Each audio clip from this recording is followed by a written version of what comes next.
Karibu tena katika Mtaita Technology channel, na leo tutakwenda kuendelea na PHP and MySQL part 3. Na kipindi kilichopita tulijifunza namna ya kutuma data kutoka kwenye PHP script na kuipeleka kwenye database. So tulikubaliana kipindi kilichopita katika part 2 kuwa leo katika part 3 tutakwenda kujifunza ni kivipi tunaweza kusecure hizi data za PHP script. So tutaweza kuwa mbali na hackers. Yes. Alright. So tunachokwenda kukifanya hapa, cha kwanza tutadili na hizi data. Cha pili tutaenda kuangalia, je, huyu user already registered, ili kuepukana na duplications ya emails au user kwenye database yetu. Cha tatu tutakachoenda kukifanya cha security, tutabinding parameter ili kukaa mbali na SQL injection. Cha tatu tutakachoenda kukifanya ni password hashing. Tutahakikisha password zetu zinajistore kwenye mfumo wa hash. Kumbuka hash ni kutoa katika plain text kuja kwenye unreadable format. So tutakwenda kuangalia kipindi kilichopita tulijifunza kusajili mtu, tukaweka hivyo na email tukatuma, ikawa inatuambia successful registered. But the same user ukinani tena inakwambia successfully registered. So inakuja kuwa kama ni uharibifu au ni matumizi mabaya ya database. Data unamsajili user huyo huyo mara 10, inakuwa sio poa. So tunachokwenda ni tuna upgrade hii kidogo. Okay. Tutaanza na hapa juu kwenye input zetu za data kutoka kwenye HTML form. Tutakuja kwenye hizi variable, tutaziongezea function ya trim. Trim function inatumika kutoa kama kumeingia na space. Zinatumika ku remove space kwenye hiyo data. So tutaadi hapa trim, then utafungua hivi, then hapa utaifunga. Yes. Ya pili tutaongezea pia hapa trim kwa funga hapa. Yes. Tutamalizia pia na hapa tuna trim, then tuna funga, then tuna store. Yes. So hizi naomba nitafuta hizi, nitafuta then tutaanza kukodi from scratch hizi. Tafuta then tutaelezana kivipi na kwa nini tumezifuta. So naomba nipunguze kidogo, nizime wifi ili niweze nirahisishie kukodi. So cha kwanza tutavalidate, je, hizi taarifa kwenye field haziko empty? Kuna function moja inaitwa if empty. Tutakuwa tunaandika if nini? So tutafungua bracket, tutasema if empty. Tunaangalia empty nini? Cha kwanza tunaangalia username. Je, sio empty? So utaandika hapa username. Kama username sio empty, cha pili utachukua hii operator ya o, utaenda tena kupima, tena variable nyingine ya email. Je, sio empty? Yes, hapa tunapitisha variable email. Yes. Baada ya hapo tunatoka hapa nje tena tunataka tupime tena. Ukiona hii nyekundu means unclose curly brace, kwa utaifunga hapa. Yes, hapo tunaenda sawa. Baada hapo tutapima tena empty nini? Empty variable password. Manake inatakiwa kujazwa. So sawa. Sasa imekuwa empty, nini kifanyike? Yes, imekuwa empty, nini kifanyike? Ndio, hii imeshakuwa empty, nini kifanyike? Kwa hapa tutakachokifanya baada ya kuwa ni empty ni hichi kitu tutakachokiandika hapa. Sasa video ya leo nilisema tuta embedded tutaongezea ka kitu kanaitwa Sweetality kwa ajili ya kuona namna gani inafanya kazi vizuri. So tutakaeka wote kwa pamoja. Yes, tutaiweka kwa pamoja na tutaona namna gani tunaweza kuiweka. So baada ya hapa tunachokwenda ni kusema nini kifanyike baada hii kuwa empty. Yes, tulikuwa tunatumia message hapa,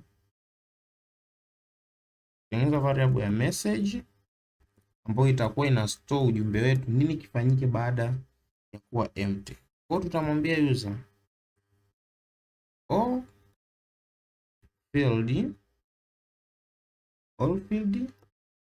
are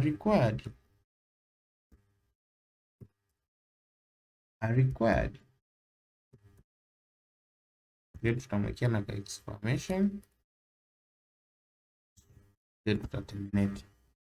So mpaka hapa kama ile field haijajazwa itakwambia all field are required. So sasa tuassume kuwa hizi required hazipo kwenye form. Hizi required hazipo kwenye form. Hizi required tunatoa, then tunaangalia kuwa hali. So tutakuja hapa, tutajaribu kutuma data bila kuweka hii. Tatuma, unaona kuwa bado haijasense,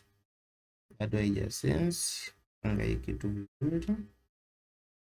Okay, condition bado sijamaliza. So nimesema kuwa tunapima empty username, tunapima empty email, tunapima empty password, na kama haijajazwa itatuambia nini kifanyike. So nini kifanyike sasa baada ya kuwa amejaza? Ndio, baada ya kuwa amejaza nini kifanyike? Sema else, ingia kwenye else condition, then kwenye else condition tutaenda kuangalia sasa, je, huyu user already exist? So tutakwenda kuandika variable moja inaitwa check, then tutakuwa na utofauti kidogo. Kipindi kilichopita tulikuwa tunaandika tu SQL, then tunairun SQL direct. Hivi tutakwenda kuprepare variable zetu, tutakwenda kuprepare SQL query kwa ajili ya kuepukana na hao mahackers, to stay away from SQL injection. So tutasema con, kumbuka con tuna refer kwenye connection kwenye file. So hapa juu these two things are different. Not that kwenye any programming language kila kitu ni case sensitive.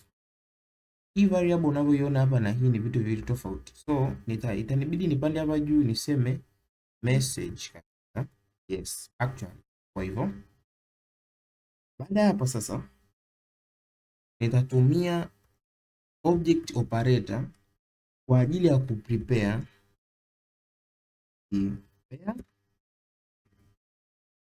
kuprepare sasa SQL. Yes. Baada ya hapa sasa ndani nitasema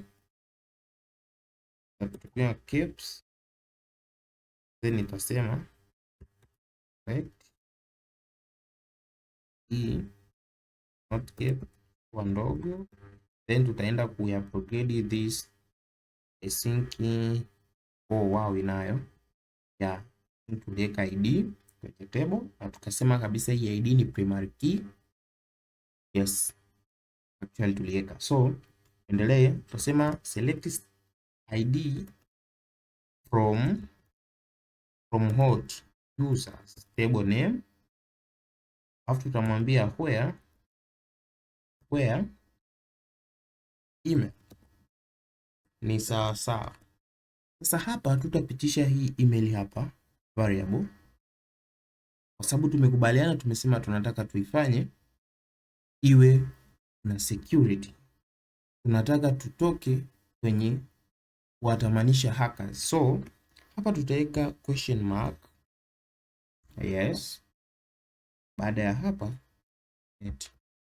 so tunachofuata tunaendelea na kucheck, then tutabind parameter zetu, tunaandika bind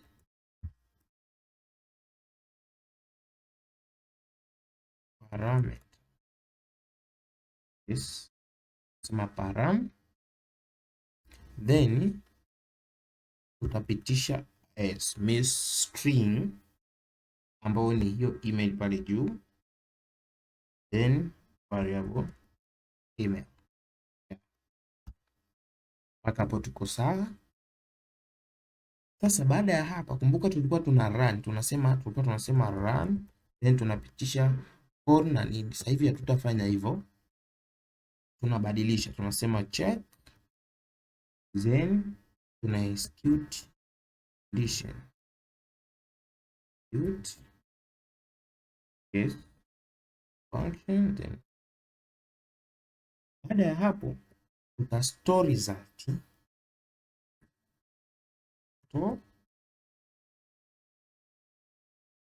store is variable check, then object operators into so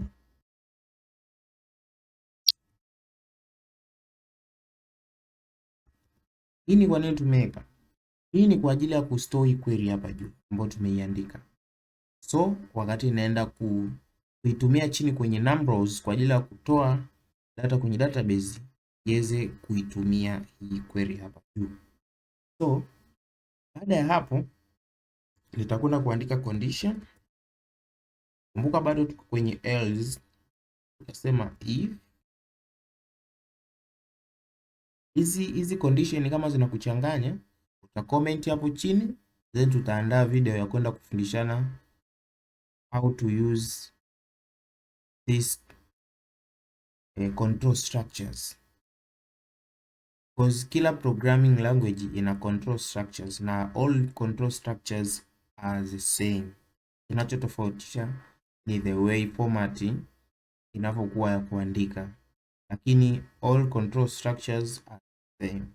So kwa tunachofuata hapa, tunaenda tuna check variable check. Tuna check nini? Tuna check na function moja inaitwa numRows.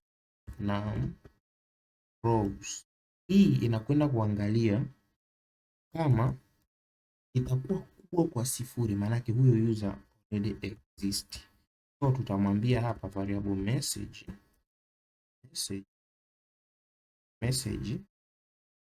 tutamwambia variable message, then tutamwambia user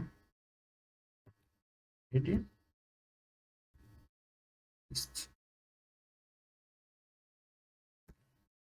existing. Yes, tutamwambia user already existing. So bado tuko ndani ya else. Don't forget, bado tuko ndani ya else. Watu wengi wanachanganya sana. Utakuja kushangaa una testi kitu kinakupa execution nyingine, na kati mda huu ulitegemea kuambie data successful registered or all field are required. Sasa unakuja kupata user already existing na wakati hujajaza all fields. So baada ya if kumtesti huyu, tunaenda tunafungua else, then tunasema sasa huyu user tayari hayupo. Yani hapa juu tushaangalia user, labda hajajaza, atakwambia jaza. Then baada ya hapo chini tunaenda tunaangalia tena, je, huyo user yupo? Haya, tumeambiwa hayupo, nini kifanyike? Tutashuka chini, tutamwambia sasa tunachokitaka ni kuweka kwanza password zetu hizo kwenye mfumo wa unreadable, ili then sasa tuende tukasubmit data ikiwa clean na safe. So wakati tukienda hapo tutatengeneza variable ya hashed,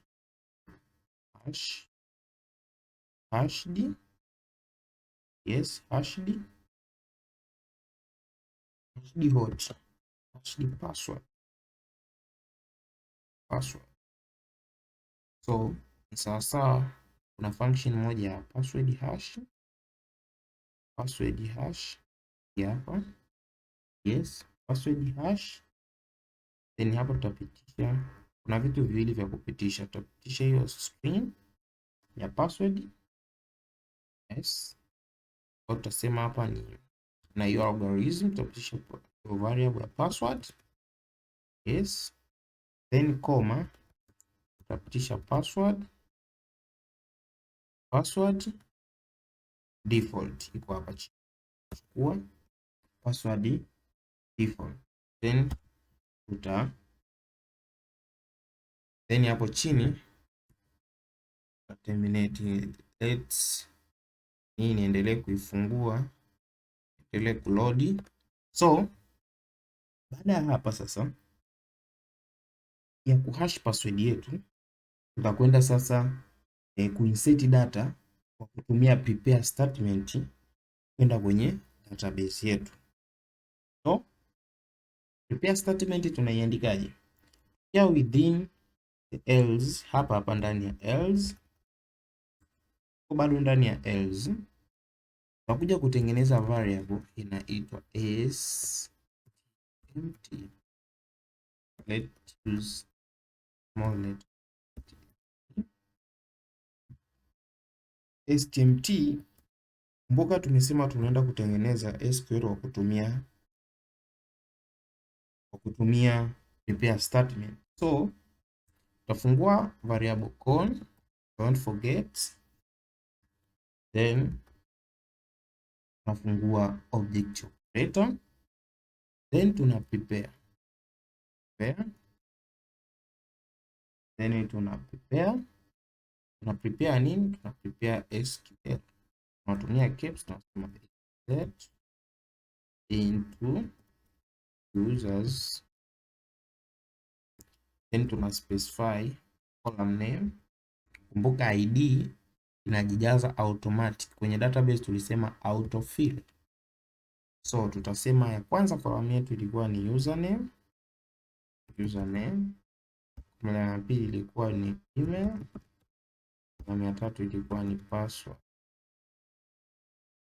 Baada ya hapa tunapokea values kwa muundo kama ufuatao. Cha kwanza unaweka exclamation, kumbuka tulisema hatuzipitishi hapa. Cha pili tunaweka exclamation na value ya tatu tunaweka exclamation. Baada hapo so kinachofuata hapa tutaendelea tena na stmt kwa ajili ya kwenda kubind parameter, kupitisha sasa value. Value zetu tunazibind, tunasema stmt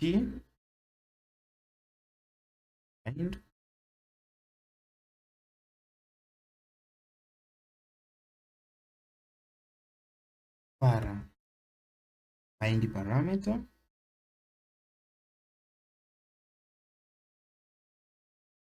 then hapa ndani sasa ndio tunapisha zile string zetu s. Hizi zinapitishwa kulingana na idadi ya data ambazo unazipitisha. Unapitisha username, email na password, so ziko 3 na hapa utaweka 3, then comma nje ya hiyo double quotes, then baada hiyo comma tunakuja kupitisha hizi variable, kupitisha hizi comma email comma password then net. Sasa hapa tutapitisha password ya kawaida. Hii ni plain text. Tutapitisha password hashed password kisha hashed password. Baada ya hapo tuna terminate, then tunaenda kuexecute query. Tunasema if what variable stmt, yes, variable stmt, then kwa object operator, then tuna execute, yes, execute query, then unafungua statement kwa sasa imekubali. Nini kifanyike? Tutasema message, yes, sawa na successful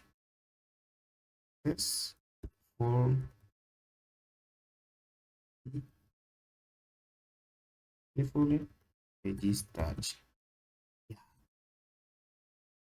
Then tuta terminate, yes.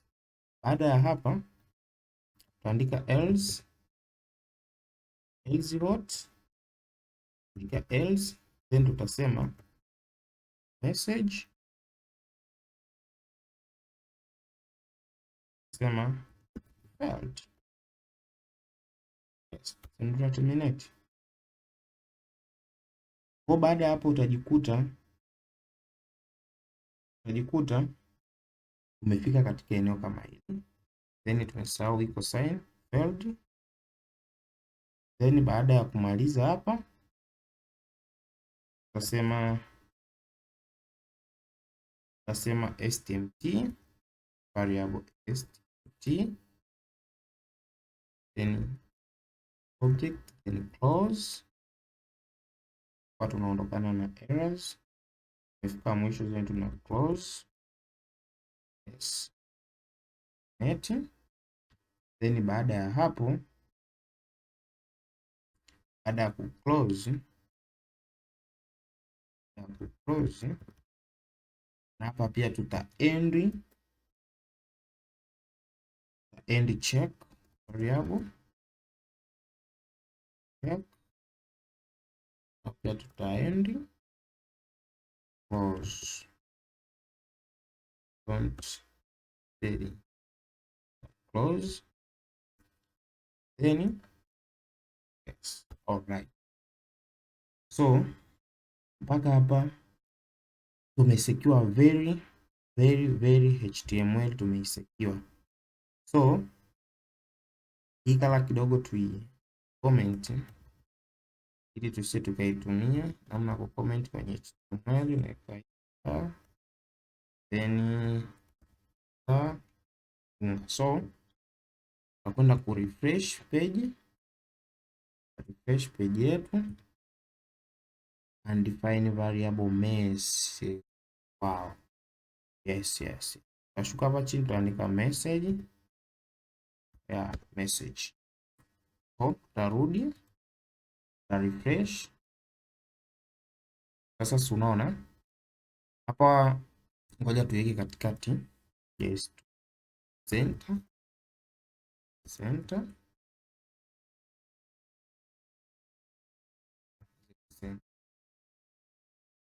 So ukija tukirefresh page nakwambia all fields are required.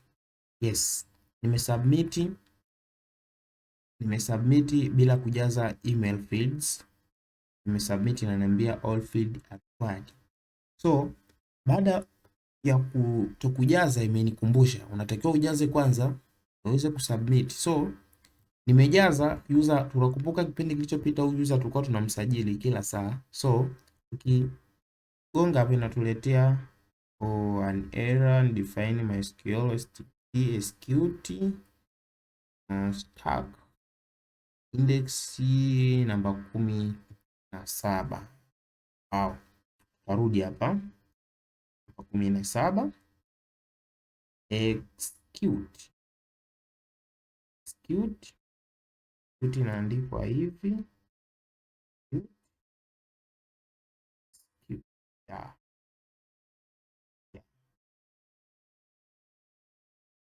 output, andikwa hivyo, then tutarudi ta refresh yetu, atakwambia user already existing.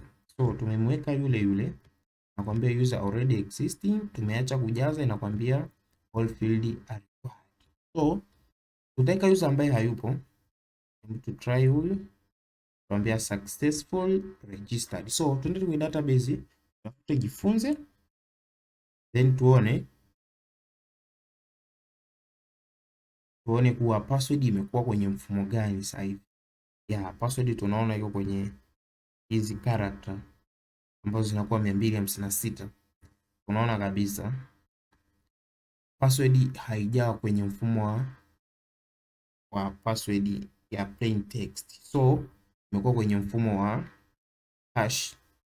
So mpaka hapa,